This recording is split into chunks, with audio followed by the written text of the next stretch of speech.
Hi friends, this is Harry and this is the second reflection on the Lord's Prayer.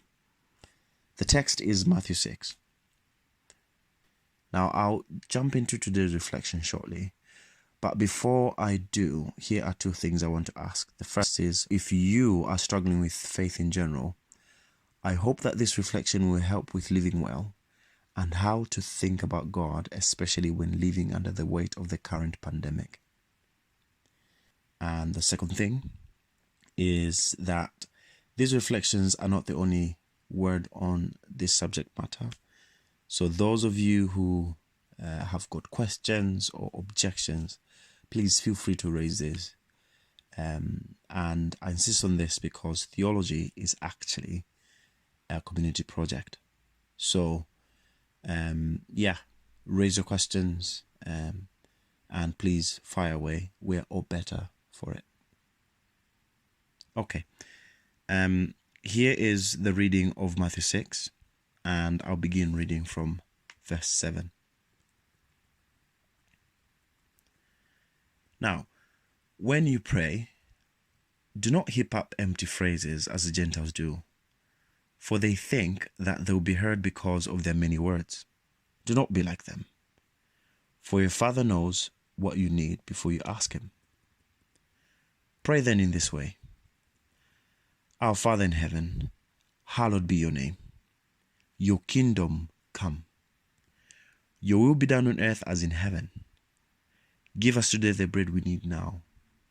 Forgive us the things we owe, as we also have forgiven those who owe us. And do not bring us to the time of trial, but rescue us from the evil one. That ends the reading of God's word.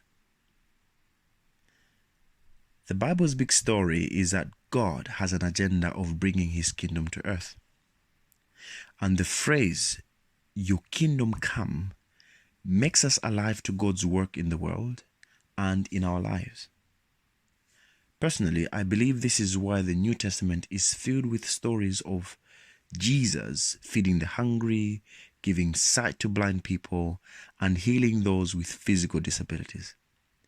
It's God's kingdom breaking into this world, literally. However, the stories of the miraculous and the phrase, your kingdom come, are a reminder of the fact that the world is not as it should be.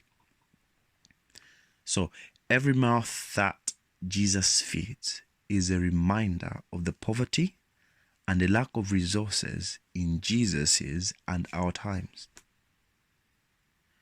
Think of everyone born with a disability, or everyone born in poverty, or those living with or dying from an illness. I do not need to remind you again of the fact that today, more than 400 people have died from the coronavirus in England alone. My point, friends, is that you cannot pray, your kingdom come, and see the world the same way. On one hand, to pray your kingdom come makes us alive to God's work in the world and allows this fact to emerge as a new view on our horizon. In fact, I would go as far as to say to pray your kingdom come enlists us as active citizens and agents of the kingdom. And so, bringing and living in hope of the impossible, the miraculous, and even the beautiful. On the other hand, however, to pray your kingdom come is to acknowledge that we live in a broken world, a brokenness we ourselves are subject to. Yes, God's kingdom is at hand, but not come. As you pray this week, can I ask that you identify a specific area of brokenness and pray that God's kingdom will impact that area today? More than this, I hope that you think about what you can actively do to help in that area, apart from praying, obviously. And then a question: How can our faith in God be shaped by the knowledge that we ourselves are subject to the brokenness in the world? That's it for today. Thanks.